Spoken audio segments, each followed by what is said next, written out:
This reading from Matthew is sometimes noted as a plan for dealing with church conflict.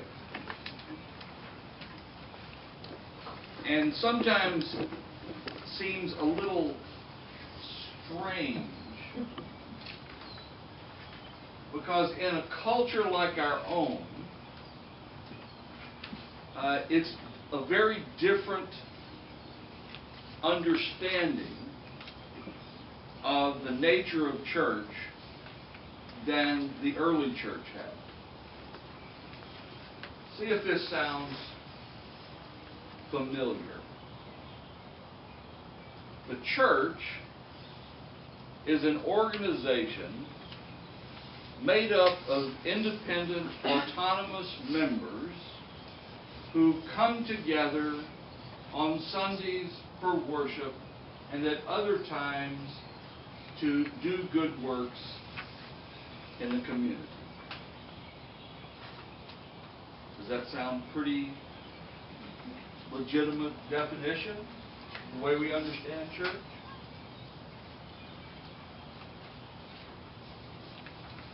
Well, that's not what the early church thought at all. Especially that whole business about independent, autonomous members.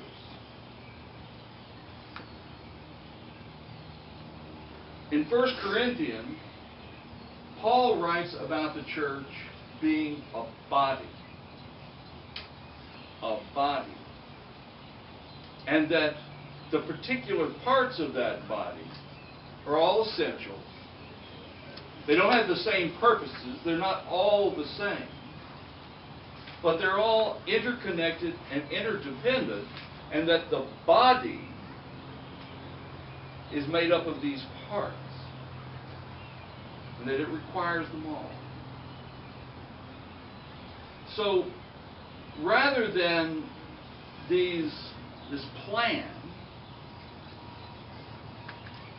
that is laid out in Matthew being about one particular individual, one independent, autonomous individual being offended by another independent, autonomous individual, seeking justice for themselves,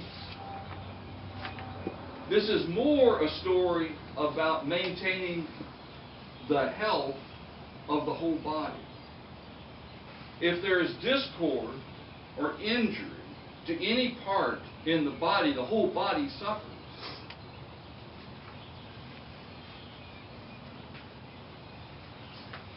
It's a very different perspective. A very different perspective.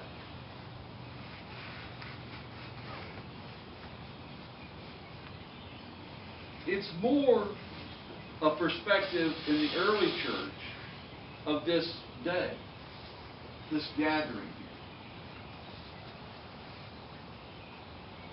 For us to do worship, it took a lot of people doing a lot of jobs to make this happen.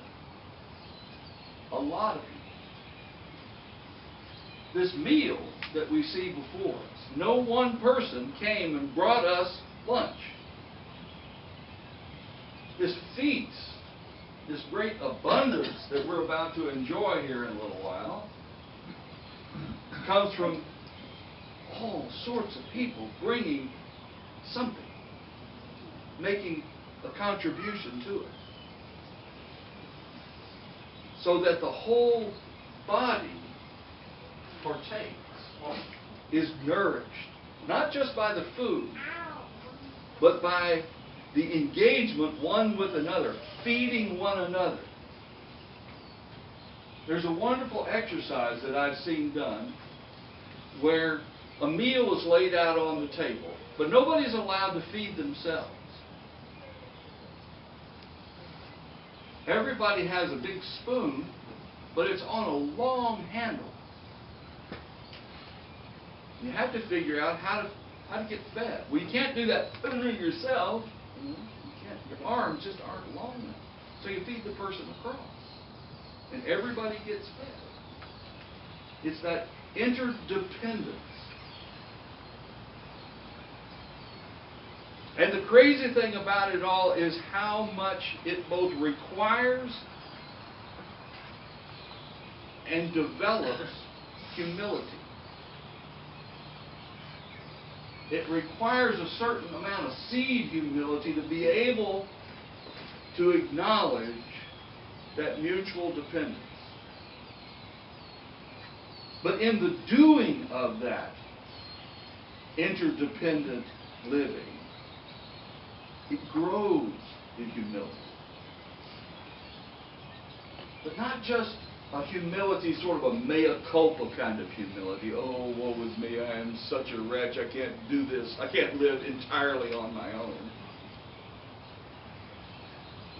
But it is an empowerment.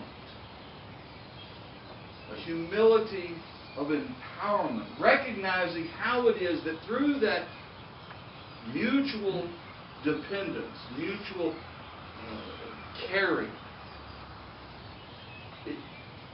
it makes us greater than the sum of our parts. It makes us stronger than we could ever be isolated. To those who would say they're self-made, it used to be a self-made man, now you have women doing the same thing. I find that just hilarious. Oh, so you gave birth to yourself.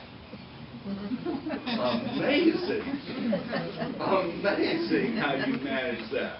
Oh, you taught yourself to speak, right? And to read and decipher.